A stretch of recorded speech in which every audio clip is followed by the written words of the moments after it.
The Angevin family explodes. The Great Revolt of 1173 to 1174. If Shakespeare had written a tragedy about a medieval royal family tearing itself apart, he wouldn't have needed to invent anything. He could have just copied the Angevin dynasty. Because in 1173, Henry II, arguably the most powerful monarch in Western Europe, found himself fighting not France, not rebellious barons, not the church, but his own sons. This is the story of the Great Revolt, one of the most dramatic family breakdowns in medieval history, and a moment that nearly destroyed the Angevin Empire from the inside out. We have a royal family built for chaos. Henry II and Eleanor of Aquitaine were a medieval superpower couple with a combined territory stretching from the Scottish border to the Pyrenees Mountains. But they were also strong-willed, ambitious, and politically cunning, traits they passed down to their children. Their sons, Henry the young king, Richard, Geoffrey, and John, were raised to be rulers in a world where land was power and ambition was life. But there was one big problem. Henry II refused to give real authority to his sons, even after crowning one of them king.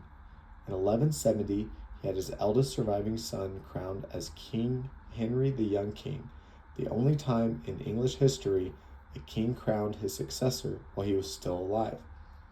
It was meant to secure succession. Instead, it created confusion and resentment. Young King Henry had the title of the king, the ceremony, the prestige, but no actual power, no lands, no income, and nothing to rule. Imagine being crowned king and then told you're essentially an intern.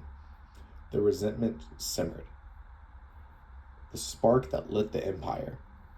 By 1172 and 1173, beneath the surface of the empire, tensions were already threatening to boil over.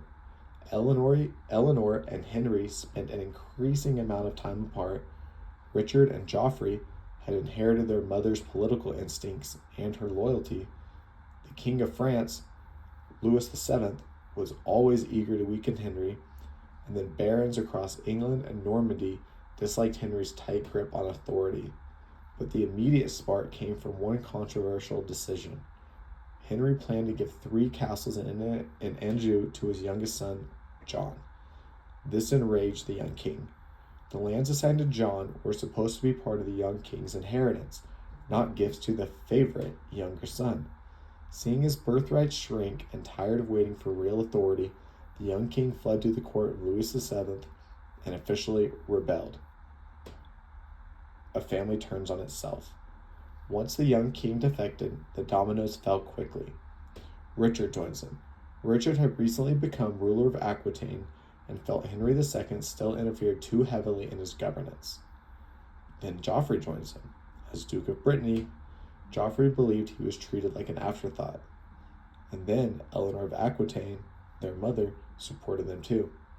Some chroniclers say she encouraged her sons to stand up to Henry. Others say she sought independence for Aquitaine. Either way, Eleanor backed the rebellion and was later captured trying to flee to join them. Within weeks, almost every major member of the royal family, except John, had united against Henry II. The empire collapses. Well, almost. With the princes rebelling, kings and nobles rushed to take advantage. The King of France attacked Normandy, the Count of Flanders joined in, the King of Scotland invaded England, and then English and Norman barons launched uprisings. This was not a small rebellion. It was a multinational crisis. For a moment, it looked like the Angevin Empire might shatter completely. But Henry II's relentless energy once again proved decisive. He moved faster than his enemies.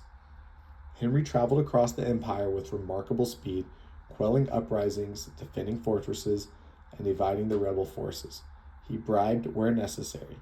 Money, diplomacy, and promises peeled away rebel allies. He secured mercenary forces. His well-paid troops were more reliable than many of the feudal levies backing his sons.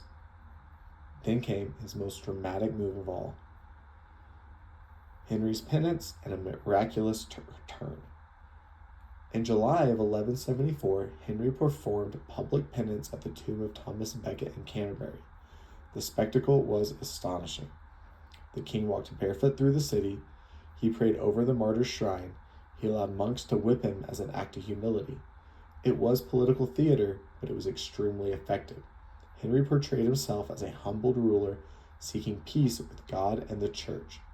The very next day, almost unbelievably, news came that William the Lion, King of Scotland, had been captured at the Battle of Alnwick while invading northern England. The symbolic timing made Henry appear divinely favored. The rebellion's momentum broke. The collapse of the revolt.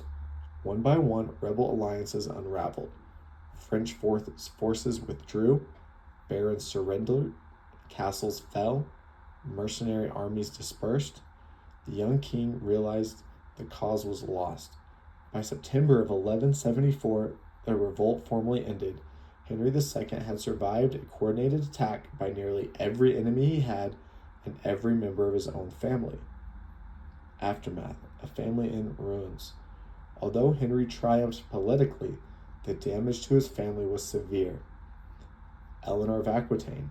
Henry imprisoned her for the next 15 years, keeping her under guard in various castles. Henry the young king. He reconciled with his father, only to die of dysentery in 1183 during a later rebellion. His final act was begging his father for forgiveness. Richard and Geoffrey. Their relationships with Henry remained troubled. Richard distrusted him, and Geoffrey, always politically slippery, died in 1186 in a Paris tournament accident. John Lackland. John stayed loyal during the revolt, which earned him Henry's affection, but it also sharpened rivalry between him and Richard, a rivalry that would explode after Henry's death. The Great Revolt didn't end the Angevin Empire, but it exposed just how fragile the whole structure was. The empire could survive foreign invasion, but not the ambitions of its own heirs. Why is this important? The revolt of 1173 and 1174 is one of the most dramatic turning points in the Angevin history because it broke the unity of the royal family, it weakened Henry II's emotionally and politically viewpoints with his subjects. It shaped Richard and John's future decisions as kings. It demonstrated the vulnerability of a vast empire ruled by one man. It set the stage for the final Angevin collapse under King John, and most importantly, it showed that the greatest danger to the empire was not France, it was the Angevins themselves.